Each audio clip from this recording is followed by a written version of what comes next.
Hi, today's lesson will be an introduction to chemical reactions.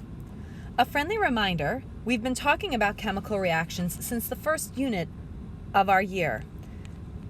Chemical reactions, which oftentimes are abbreviated in this fashion. Chemical is CHEM, and reactions is abbreviated Rxns. Reaction, we would leave off the S and just write Rxn. It's the same thing as a chemical change.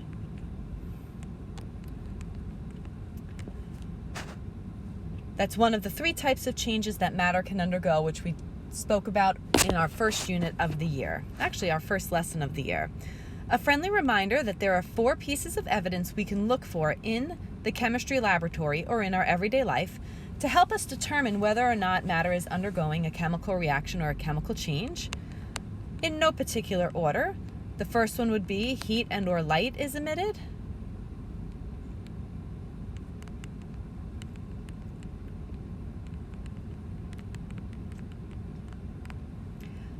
The second piece of evidence would be the evolution of a gas. If that reaction takes place in solution, we will look for bubbles being formed. The production of a precipitate.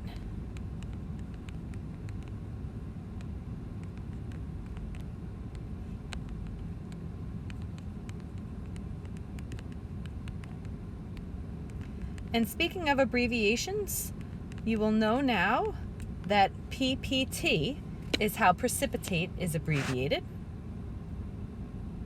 Sometimes you may also see it as a down arrow. And finally, the last piece of evidence is that of a color change. And we put a little asterisk next to this because it's not always proof. The classic example would be when we're in our kitchen and we're making a glass of lemonade from some Country Time lemonade mix. The glass of water, when you get it from the sink, looks like a clear, colorless liquid. When you add the lemonade mix to it, now the color changes so that it's yellow. However, that's a physical change. Dissolving is a physical process. You can evaporate off the water to get the sugar mix and the water as separate items. It's an easily changed process. So the chemical reactions, which are the same thing as a chemical change, a friendly reminder, a new substance is formed when this happens.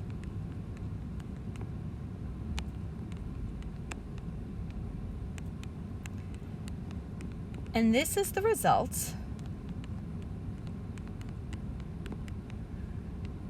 due to bonds breaking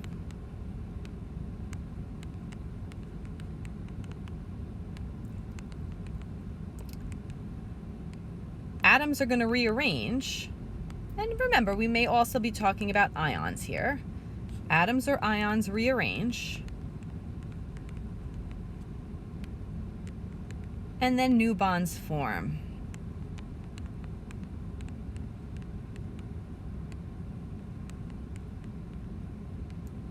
And that's ultimately what's happening. And the reason why we take so long to get to this major aspect of chemistry is because we had to learn all these little steps in between. In other words, you're going to look at a chemical reaction now, and whether you're given the word or the formula or the balanced chemical equation, you're now going to be able to look at that compound or element and recognize and visualize what those samples of matter look like at the particle level, which will then allow you to see or imagine where the bonds are being broken, how the atoms or ions are rearranging, and where the new bonds are going to form. So there was definitely a purpose to the journey we've been taking so far, so that you can really wholly, fully understand what's going on at the particle level when you see these chemical reactions written out in their symbolic form. Now that brings us to the general format. The general format of any chemical reaction will look something like this.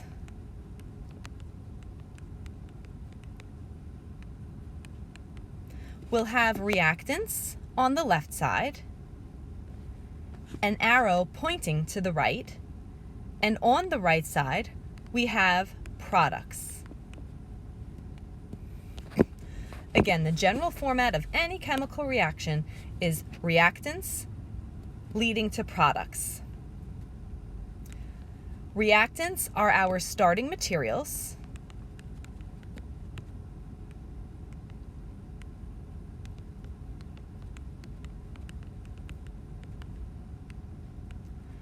And products are our ending materials.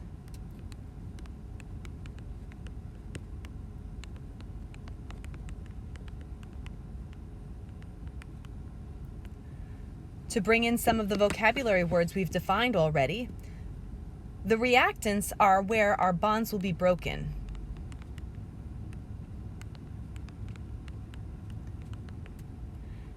And the products are where we're going to have new bonds formed.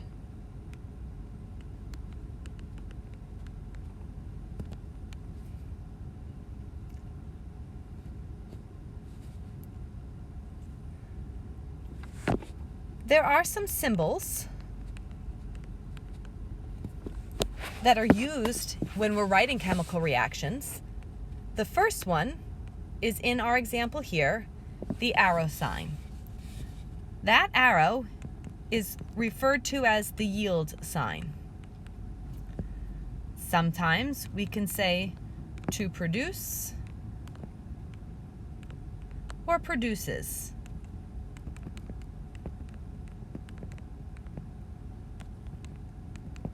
But most chemists refer to it simply as the yield sign.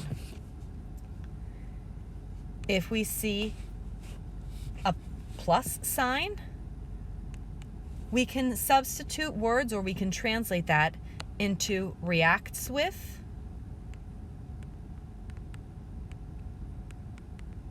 or simply and, meaning we have this and that. We would use this plus symbol for the word and. Going back to the yield sign, if I were to draw a delta symbol over the yield sign, that means the reaction needs heat.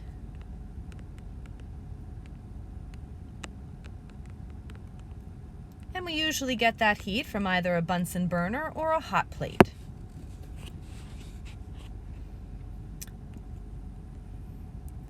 The next set of symbols, once you see them all written down, I'm sure you'll be able to deduce what they mean. You're right, the S stands for the solid state of matter. The lowercase l in parentheses stands for the liquid state of matter. And the lowercase g in parentheses stands for the gaseous state of matter. Throwing in a couple more vocabulary words, that precipitate that we talked about before is oftentimes going to show up as the solid. We said before that we could also use the downward arrow to represent a precipitate, although most chemists choose to identify it as the solid. There is a fourth, if you could see me, I'm air quoting here, state of matter, and I know you're thinking plasma. No, remember, we're not really working with plasma in the laboratory. It's too high of temperatures and we're using charged particles, aka electricity. It is not safe. So we won't be working with the plasma state of matter in our laboratory. The fourth state of matter is the lowercase letters AQ in parentheses. That is translated into the aqueous state of matter. The aqueous state of matter.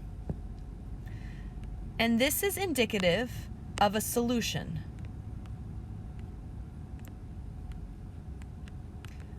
Going back to the first unit of the year, we learned that a solution is the only type of homogeneous or homogeneous mixture that we have in our environment.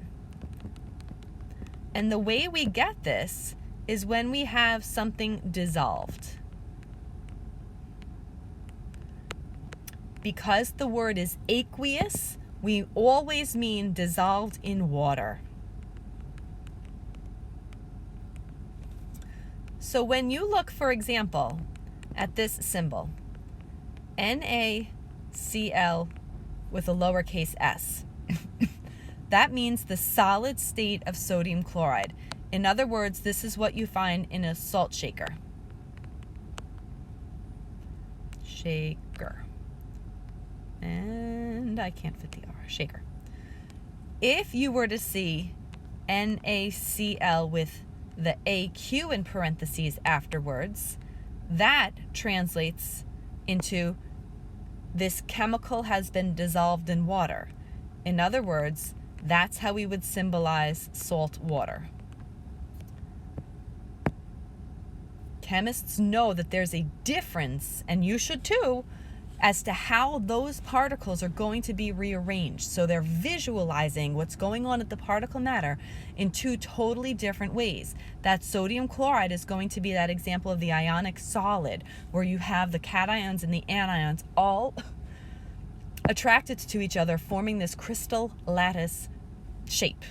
Whereas in the sodium chloride aqueous, when that crystal lattice is dissolved in water, the image is now water molecules surrounding individual cations and anions so that they're free flowing in the water.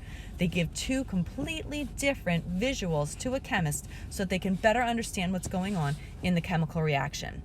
So all of these symbols that we're listing here are ones that we're going to be using and are necessary in the chemical reaction to fully describe what's taking place with the matter. Because remember, that's what chemistry is studying. Chemistry is the study of matter and the changes it undergoes. All right. Before we get to actual chemical reactions, we need to know that there are three types of chemical reactions. Three different ways that changes of matter can be explained. The first is with what's called a word equation.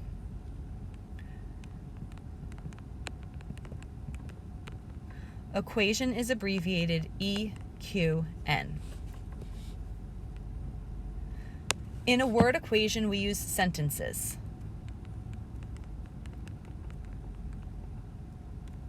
To describe the chemical reaction.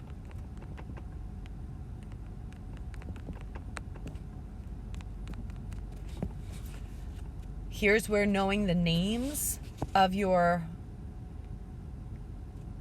elements and compounds and how to translate them into formulas is going to come into play, because the second type of representation of chemical reactions is a formula equation. Here we are going to translate the words into formulas.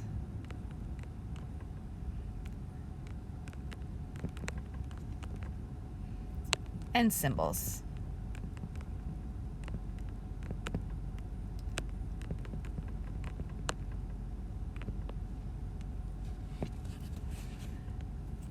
Leading us to the third and final type, the balanced, and sometimes that word balanced is not given to you.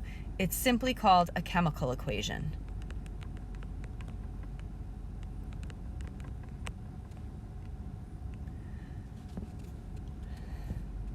This is the one that most chemists use. I don't want to say most. This is the one that chemists want, because it gives the most detail. It upholds the law of conservation of matter.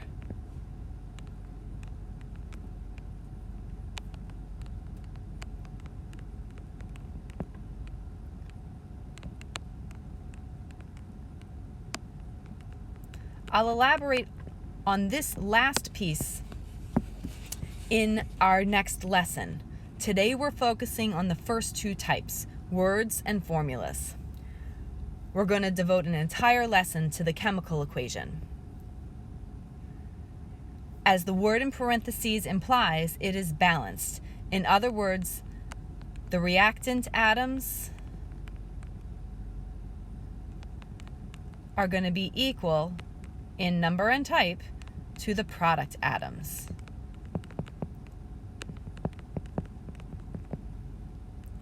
and that's called balancing an equation. And like I said, an entire lesson, our next one is going to be devoted to this final way of writing chemical reactions because it's the most important one. It's the one chemists want, but we can't get there. We can't uphold the law of conservation of matter until we ensure that our word and or formula equations are down pat.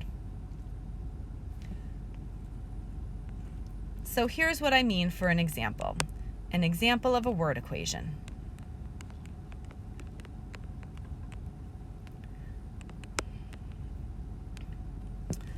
It's going to take a while to write it, so I'll keep it short and sweet. Solid sodium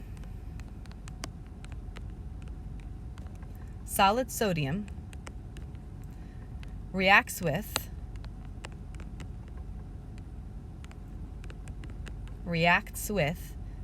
gaseous chlorine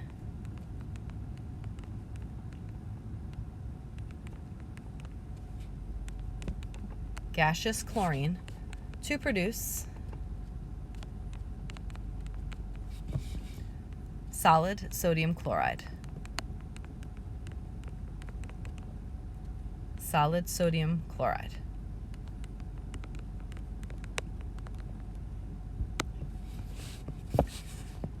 This is our word equation. I'm describing the chemical reaction using sentences. Not helpful to chemists. That's like getting a recipe for brownies where you're writing out in words. Oh, you'll need eggs and butter and sugar and salt and baking soda and cocoa powder. Great. You're letting me know what I need for my cupboard, but you're still not telling me how to make the brownies. So this word equation is helpful to chemists, and now they need to do more work. They need to translate these words into the formula equation.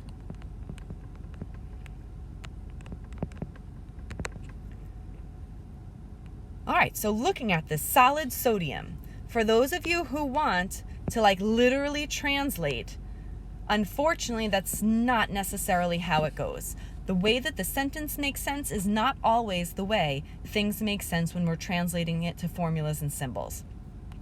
First case in point, the state of matter is always going to show up after the symbol. Always. So we took care of solid and sodium. Now I have the phrase reacts with. That's going to translate into my little plus sign. Remember we mentioned that earlier in our notes? That plus sign can either mean reacts with or and, depending upon where it shows up in the sentence. Then I get to the phrase gaseous chlorine. Again, the state of matter is going to come after the symbol. So writing the symbol for chlorine, I know it's an element. You've got to remember that it's one of your 7 diatomics. So the formula is going to be Cl2.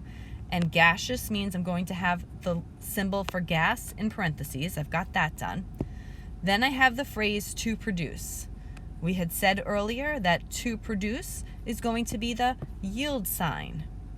Right? To produce would be the arrow. So I'll write my arrow. I've got that. And then I want solid sodium chloride. Again, the state of matter is going to come after my formula. Sodium chloride is the name of a compound. It happens to be an ionic compound. Ionic means my electrons lost and my electrons gained need to balance. Sodium will form a +1 cation. Chloride will form a -1 anion. Having one of each will balance out. So I'm able to write NaCl with a lowercase s in parentheses after it. Now, for those of you looking ahead to the third step, you perhaps can clearly see that right now, the amount of reactant atoms are not the same as the amount of product atoms. We're going to hold off on that till our next lesson. Some things that I need to let you know. I was nice to you. I gave you the states of matter. One of the requirements in our periodic table of the elements unit was that you had to memorize the state of matter of every element on the periodic table. So I could have given you this sentence and said sodium reacts with chlorine to produce solid sodium chloride. And from that alone, you should have been able to tell me that sodium is solid, chlorine is gas, And with the compounds, I'll always tell you what the state of matter is. That was not an expectation for you to have to memorize. However, we have talked about how ionic compounds are solids, right? Their electrostatic attraction between the cation and the anion are so strong that those particles are going to be close together. So it is safe to say that when you have an ionic compound, it's more likely than not going to be in the solid state of matter. Let's try another one. Another example, and then you'll go ahead and practice, and we'll do some more in school together. So for example, I have hydrogen reacts with oxygen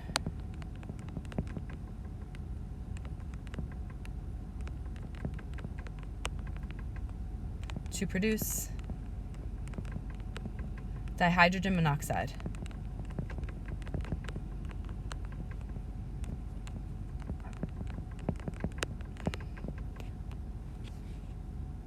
Oh,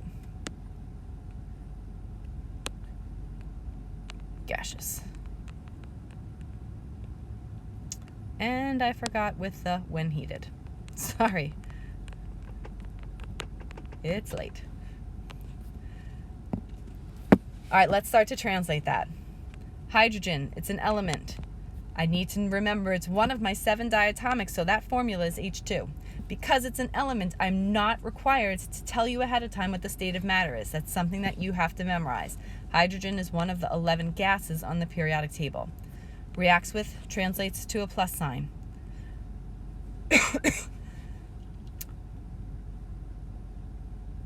Oh, I've got my when heated at the wrong place. Reacts with oxygen when heated. There we go. That makes more sense. So reacting with oxygen, again, oxygen is an element. I have to recognize that it's one of my 7 diatomics, and all of my elements, I'm told, memorize what the state of matter is. Friendly reminder, there are 11 gases, 2 liquids, and the rest are solids at room temperature. So I've got this to produce, which we know is going to be our arrow. That little descriptor of when heated means that I have to have the delta sign up above the arrow. And then I've got gaseous, but remember that's going to go at the end of my formula. The formula for dihydrogen monoxide, that's a compound. I see those prefixes, going to be a molecule with covalent bonds. I'm simply translating. Di means 2 of hydrogen, so H2, monoxide, the 1O, and we are gaseous. So here's what's meant by chemical reactions and introduction. We have a whole lot of hidden meaning buried into all of these little symbols and whatnot that we chemists have. And it's an exclusive club if you're able to interpret it. Friendly reminder, we're not done. We still have more to do with it, namely that third one. How do we get from words to formulas to now the chemical equation? We need to make sure, though, that we've got translating from words to formulas down pat. So let's, in class, do some more practice problems. Thanks for watching.